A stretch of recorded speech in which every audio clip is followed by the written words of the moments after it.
Hello everyone, कैसे हैं आप सब। स्वागत है आपका आपके अपने YouTube channel computer education by Poonam. और काफ़ी टाइम के बाद आज मैं वीडियो अपलोड कर रही हूँ। काफ़ी टाइम से तबीयत भी सही नहीं रही है, तो उस वजह से कुछ मैं वीडियो अपलोड नहीं कर पाई हूँ। तो आज फिर मैं आपके लिए एक ज़बरदस्त जोश के साथ एक आपके सामने वीडियो लेकर आई हूँ, जो कि हमारे ट्रिपल सी से रिलेटेड हैं और जो कि आपने देखा है कि अभी एग्ज़ाम होने वाला है आपका। तो उसी पर्पज़ को ध्यान में रखते हुए मैंने ये वीडियो बनाई है यहाँ पे। तो आप इसमें ध्यान से इसको पढ़िए, देखिए, क्वेश्चन हल करने की कोशिश कीजिए कि आपके लिए बेनिफिट रहेगी। इसमें से बहुत सारे क्वेश्चंस आपको मिल जाएंगे जो कि सेम आपको ट्रिपल सी में देखने को मिल जाएंगे। और ये एक 10 क्वेश्चन की सीरीज़ है और हर बार मैं 10 क्वेश्चन की सीरीज़ लेकर आती हूँ। अगर आपने वो वीडियोस नहीं देखी हैं तो डिस्क्रिप्शन में लिंक दिया हुआ है, आप प्लेलिस्ट में भी जा सकते हैं। वहाँ पे ट्रिपल सी प्रैक्टिस सेट के नाम से बनी हुई है प्लेलिस्ट, आप उसमें जा सकते हैं और उसको अच्छे से एक एक करके आप सभी क्वेश्चंस को अच्छे से प्रैक्टिस कर सकते हैं वहाँ पे अच्छे से।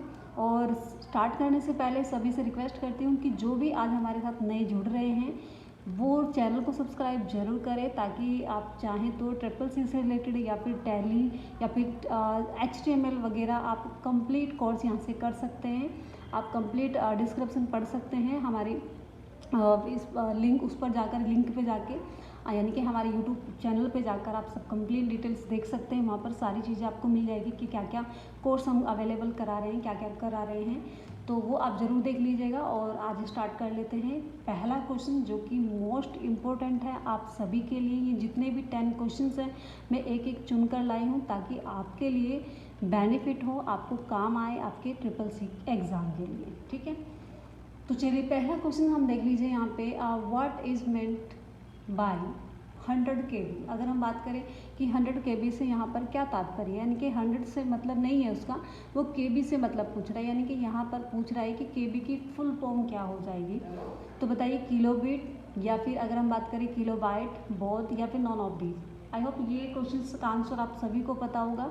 तो इसकी फुल फॉर्म क्या हो जाएगी, किलोबाइट हो जाएगी। ठीक है, ये तो आसान है, आप बता सकते हैं। लेकिन इसके अलावा भी बहुत सारे MB, GB, MB और इसके आगे भी बहुत सारे आपके फुल फॉर्म होती हैं जिनके बारे में आपको नहीं पता है। स्टोरेज फुल फॉर्म मैं आपको बता देती हूँ, एक एक करके हम उनके बारे में सीरीज़ देखेंगे। देखिए यहाँ पे सबसे पहले आपको दिया है कि 1 बिट बराबर होता है बाइनरी डिजिट, जो कि अगर हम बात करें कि 8 बिट्स बराबर होता है 1 बाइट्स, यानी कि 8 बिट्स यानी कि 8 बिट्स को मिलाकर आपका क्या बनता है, 1 बाइट्स आपका बनता है। और अगर हम यहाँ पे बात करें 1024 बाइट्स बराबर होता है 1 किलोबाइट, जिसे हम KB बोलते हैं। तो इस तरह से हम यहाँ पे बात कर रहे हैं।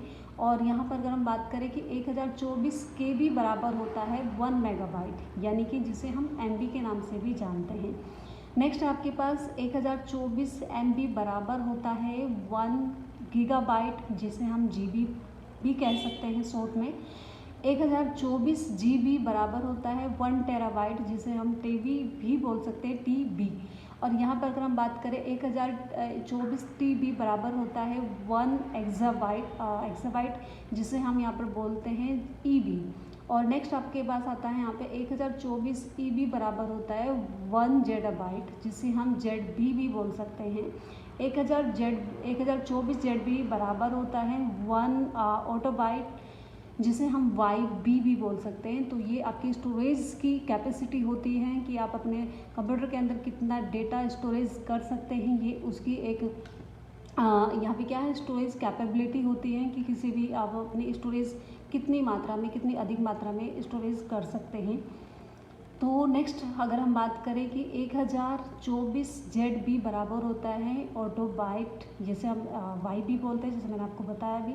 और 1024 YB बराबर होता है 1 बोरोटोबाइट, यानी कि आपका BB जिसे हम बोलते हैं। और 1024 BB बराबर होता है 1 गोप बाइट। यहाँ पे अगर हम बात करें गोबाइट, जिसे हम GB यहाँ पे बोला जा रहा है। तो ये एक अधिक मात्रा में आप देखेंगे यहाँ पे देखने को मिल जाएंगे, स्टोरेज की कैपेबिलिटी या कैपेसिटी होती है। तो इस तरह से आप देख सकते हैं यहाँ पे, ये कंप्लीट मैंने डिटेल दी है आपको। आई होप आपने अच्छे से सब पढ़ लिया होगा, और चाहे तो स्क्रीनशॉट आप ले सकते हैं। चलिए नेक्स्ट देख लेते हैं क्वेश्चन।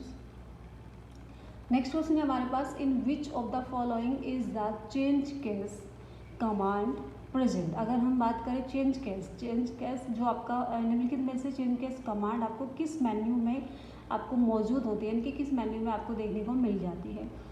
क्या टूल्स में देखने को मिलती है, इंसर्ट में, फॉर्मेट में, व्यू में। इससे पहले कि मैं इनका आंसर आपको बताऊं, सबसे पहले हम देख लेते हैं चेंज केस होता क्या है। चेंज केस मतलब यहाँ पे होता है कि जब आप कोई टेक्स्ट लिख रहे होते हैं, अगर आप अपने MS वर्ड में या फिर विप्रो ऑफिस के अकॉर्डिंग आप लिख रहे होते हैं, तो वहाँ पे क्या होता है कि जब आप कुछ मैटर लिखते हैं तो उस मैटर को आप चाहें तो कैपिटलाइज कर सकते हैं, यानी कि कंप्लीट मैटर को सिलेक्ट करके चेंज केस के अकॉर्डिंग हम क्या कर सकते हैं, अगर पूरा मैटर स्मॉल लेटर में लिखा है तो आप उसे कैपिटल में बदल सकते हैं, और अगर कैपिटल में लिखा है तो स्मॉल में बदल सकते हैं।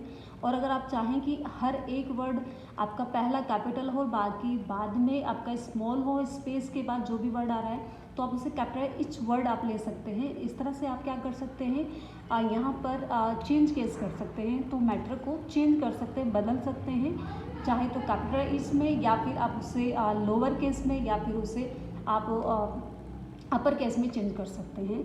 तो यही आपका चेंज केस आपको पूछ रहा है यहाँ पे, ये आपके कौन से आपको मेन्यू में मिल जाता है। तो यहाँ पे देखिए टूल्स में नहीं मिलेगा हमें, इंसर्ट में आपको बिल्कुल नहीं मिलेगा। अगर यहाँ पे होम होता तो हमें ज़रूर हम वहाँ पे जा सकते हैं, क्योंकि ये आपको कहाँ देखने को मिलता है, होम में मिलता है। लेकिन यहाँ पे व्यू की अगर हम बात करें तो व्यू आपके पेज से रिलेटेड होता है, विंडोज़ को छोटा बड़ा करना, ठीक है, और भी इसमें टूल्स होते हैं आपके, इसके अकॉर्डिंग आप यूज़ कर सकते हैं। लेकिन फॉर्मेट के अकॉर्डिंग होता है, फॉर्मेटिंग स्टाइल लगाना। और जाहिर सी बात है कि अगर हम टेक्स्ट को छोटे बड़े स्टाइल में या फिर कैपिटलाइज में या फिर स्मॉल लेटर में कर रहे हैं तो हम फॉर्मेटिंग स्टाइल ही बदल रहे हैं। तो क्या हो जाएगा इसका आंसर, फॉर्मेट। सॉरी, तो इसका आंसर आपको मिल गया है। नेक्स्ट क्वेश्चन देख लीजिए, which of the following is the shortcut key use to add a comment in LibreOffice writer.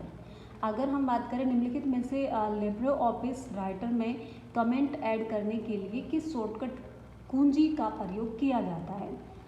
यानी कि हम बात करना चाहते हैं यहाँ पे कि हम यहाँ पर कोई कमेंट ऐड करना चाहते हैं, लेना चाहते हैं। जैसे नॉर्मली हम कोई मैटर लिख रहे हैं और उसमें हम कोई कमेंट लगाना चाहते हैं। कमेंट नॉर्मली अगर आप MS वर्ड में जाते हैं, वहाँ पे कमेंट का ऑप्शन होता है, तो हम कमेंट में जा सकते हैं और वहाँ से ले सकते हैं। वो रिव्यू में आपके पास ऑप्शन मिल जाते हैं आपको, रिव्यू जो आपका मेन्यू होता है रिव्यू, तो उसमें आपको आसानी से देखने को मिल जाता है। लेकिन अगर हम बात करें यहाँ पे लिब्रो ऑफिस के अकॉर्डिंग बात की गई है कि उसकी शॉर्टकट की क्या होती है कमेंट लेने की, कमेंट को ऐड करने की। तो अगर हम बात करें Ctrl+M नहीं होता है, क्योंकि Ctrl+M से आप क्या कर सकते हैं, यहाँ पर उसका मार्जिन सेट कर सकते हैं डेटा का। तो टेक्स्ट को मार्जिन सेट करने के लिए आप Ctrl+M का इस्तेमाल करते हैं।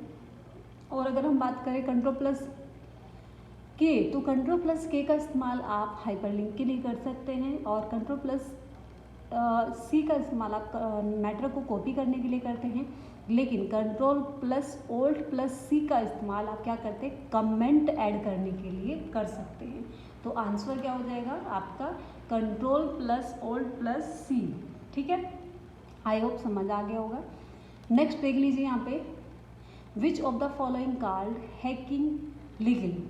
अगर हम बात करें निम्नलिखित में से कानूनी रूप से हैकिंग करने वालों को क्या कहा जाता है। यानी कि यहाँ पे हैकिंग करना मतलब हैकिंग करने वालों को क्या कहा जाता है। एक होता है नॉर्मली अगर हम बात करें साइबर हैकर, जो कि आपने देखा होगा, साइबर आपको क्राइम आपको देखने को मिल जाते हैं, जो कि आपके डेटा को ऑटोमेटिकली क्या कर सकते हैं, अपने उसमें ले सकते हैं, या आपके पैसे वगैरह उड़ जाते हैं। आपने कई बार सुना ही होगा इस तरह का। तो वो क्या होता है, साइबर क्राइम या फिर साइबर हैकर होता है, जो कि आपके कंप्यूटर को हैक कर सकता है, आपके मोबाइल को हैक कर सकता है। नॉर्मली अगर नॉन एथिकल हैकर की हम बात करें, तो नॉन एथिकल हैकर का मतलब यहाँ पे क्या हो जाता है कि गैर कानूनी के अकॉर्डिंग हम बात कर ले।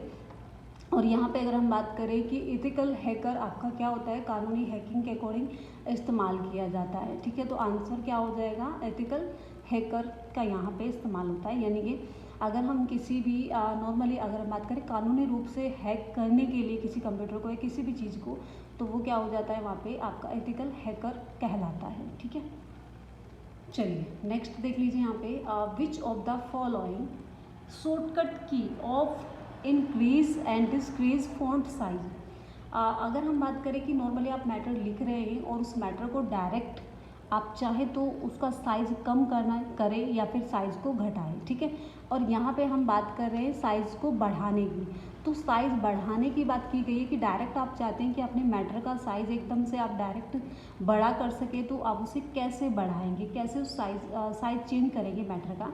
तो क्या कंट्रोल प्लस आप यहाँ पे लेस देन का इस्तेमाल करेंगे, या फिर control plus shift plus less than का इस्तेमाल करेंगे, या फिर कंट्रोल प्लस शिफ्ट प्लस आप ग्रेटर देन का इस्तेमाल करेंगे, या फिर कंट्रोल प्लस आप ग्रेटर देन का इस्तेमाल करेंगे। हालांकि आंसर पहले से ही शो हो रहा है, ये डायरेक्ट रह गया होगा क्वेश्चन, तो आपको आंसर मिल गया होगा। लेकिन अगर हम बात करें यहाँ पर कि अगर मुझे, ये तो हो गया आपका मैट्रिक का साइज़ को बढ़ाने की बात, कि अगर आप बढ़ाना चाहते हैं तो कंट्रोल प्लस शिफ्ट प्लस आप ग्रेटर देन का इस्तेमाल कर सकते हैं। लेकिन अगर साइज़ घटाना है तो घटाने के लिए control plus shift plus less than का इस्तेमाल आप कर सकते हैं। तो ये आप इस तरह से दोनों का आंसर देख सकते हैं यहाँ पे, ठीक है। चलिए नेक्स्ट क्वेश्चन देख लीजिए। यहाँ पे आंसर सारे ही सेट कैसे हो रहे हैं, चलो खैर कोई नहीं, आप देख लीजिए, समझ लीजिए। Which of the following page header footer is printed by default. यहाँ पे बात की गई है कि निम्नलिखित में से हेडर फुटर किस पेज पर डिफ़ॉल्ट रूप से प्रिंट होता है। आप किस पेज पर उसे प्रिंट कर सकते हैं, यानी कि हेडर और फुटर हमें जब लेना होता है तो हम उसे किस पेज पर ले सकते हैं। क्या हम फर्स्ट पेज पर ले सकते हैं, लास्ट पेज पर, एवरी पेज पर, या होम पेज पर।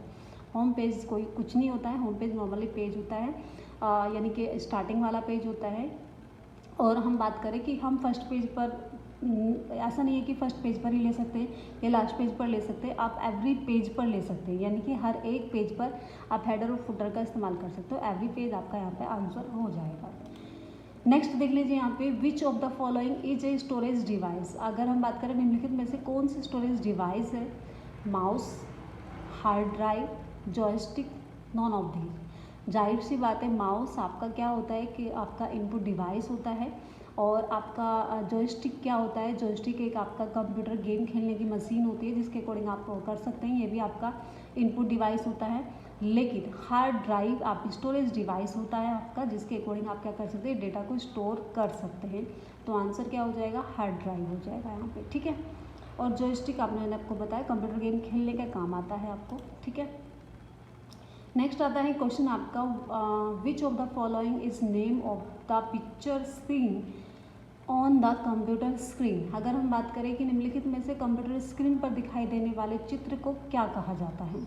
तो जैसे आप कंप्यूटर ऑन करते हैं और डायरेक्ट आपके सामने जो चित्र आपको दिखाई देता है, तो क्या वो इमेज कहलाता है, स्क्रीन सेवर कहलाता है, वॉलपेपर, आइकन। तो आई होप यहाँ पे इसका आंसर आपको पता होगा, क्या होगा, आइकन कहलाते हैं। जब आप देखेंगे, आप जैसे ही आप अपने कंप्यूटर को ऑन करते हैं तो आपके कंप्यूटर में जितने भी इमेजेस आपको दिखाई देते हैं तो वो सब आपके क्या होते हैं, वहाँ पे आइकन के नाम से जाने जाते हैं, जिस पर लिखा होता है कि कौन सा फोल्डर है, कोई फाइल है, क्या है, वो सब आपको देखने को मिलता है। इमेज का मतलब यहाँ पे पिक्चर से होता है, पिक्चर मतलब कोई इमेज आपने लगाई हुई हो, तो वहाँ पे कोई इमेज हम नहीं इस तरह से नहीं होता है ऑप्शन इस तरह का।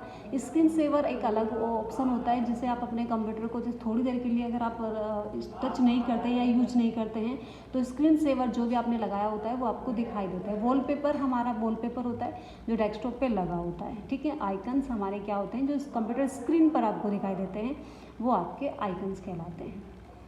चलिए नेक्स्ट क्वेश्चन है आपके पास, which of the following is the shortcut key for navigator. अगर हम बात करें निम्नलिखित में से नेविगेटर शॉर्टकट की क्या होती हैं। नेविगेटर मतलब यहाँ पे हम बात करें कि किसी भी चीज़ को आप डायरेक्ट बंद करें या उससे बाहर आ जाए तो आप किस चीज़ से बाहर आ सकते हैं, ठीक है। तो यहाँ पे जो आंसर आप देख लीजिए, F6, F5, F11 या फिर F4। तो यहाँ पे जो आंसर हो जाएगा F5 हो जाएगा। F5 से आप क्या कर सकते हैं, डायरेक्ट किस चीज़ से बाहर आ सकते हैं आसानी से, ठीक है। तो और यहाँ से इस तरह से हम यूज कर सकते हैं। और आप बताइएगा मुझे कमेंट में कि F6 से हम क्या कर सकते हैं, या F4 से मैंने आपको बताया, मैंने आपको समझाया भी था, तो इस्तेमाल करते हैं।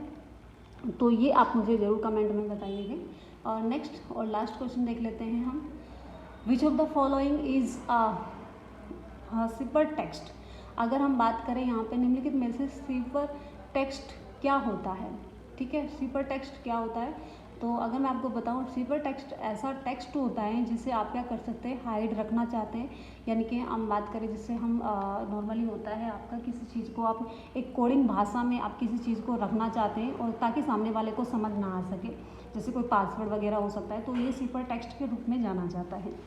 और ये क्या है कि फॉर्मेटेड टेक्स्ट आपका कैसा होता है, जिसमें आपने कोई फॉर्मेटिंग स्टाइल लगाया हो। नॉर्मल टेक्स्ट जैसा नॉर्मली आपके सामने शो हो रहा है, तो आप उसे उसी लैंग्वेज के अकॉर्डिंग लिख रहे हैं, तो नॉर्मल टेक्स्ट हो सकता है। इनक्रिप्टेड टेक्स्ट आपका क्या कहलाता है, सीपर टेक्स्ट कहलाता है। तो सीपर टेक्स्ट आपका क्या हो जाएगा, इनक्रिप्टेड टेक्स्ट कहलाता है। ठीक है, तो आंसर आपके सामने यहाँ पे। तो इस तरह से हमने देखा कि हमने इन 10 क्वेश्चन के साथ साथ हमने इन सभी को क्लियर भी किया है। जो जो हमारे सामने चारों ऑप्शन हमारे सामने देखने को मिले हैं, तो उन सबको भी हमने क्लियर किया है। तो ये 10 क्वेश्चन के बजाय आपके पास 20 लगभग क्वेश्चन 20 से भी ज़्यादा हो गए हैं। तो आई थिंक आपको ये सभी क्लियर हुए होंगे। और आप मुझे कमेंट में बताइएगा भी कि आपको वीडियो कैसी लगी, क्वेश्चन आपके लिए बेनिफिट रहे हैं या नहीं रहे हैं। और चैनल को सब्सक्राइब ज़रूर करिए और वीडियो को लाइक ज़रूर करना अगर आपको पसंद आई है तो। ठीक है, और शेयर भी कर सकते हैं आप अपने दोस्तों को, जो भी आपको लगता है कि वो भी पढ़ सके या उसका भी फ़ायदा हो सके। ठीक है, मिलते हैं नेक्स्ट वीडियो में। Thanks for watching.